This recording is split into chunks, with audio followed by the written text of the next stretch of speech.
நேரத்தில் சமுத்திரம் பின்வாங்கும் சந்தோஷ திருநாளில் நல்லருளை தாரும் ஐயா முருகன் என்று முழங்குது என் மனசு. கடலை போல உன் கருணை பெருசு. உப்பு காத்து ஊத காத்து சுத்தும் கடலுக்கரைய பார்த்து சத்தியமா கோயில் கொண்ட சுபையா எங்க குப்பத்துக்கு குலவிளக்கு நீ ஐயா.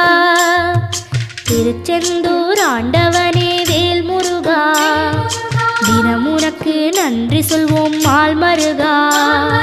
திருவடியில் தவம் இருப்போம் திருமுருகா தீர்ப்பெழுது நலமெனவே வடிவழகா.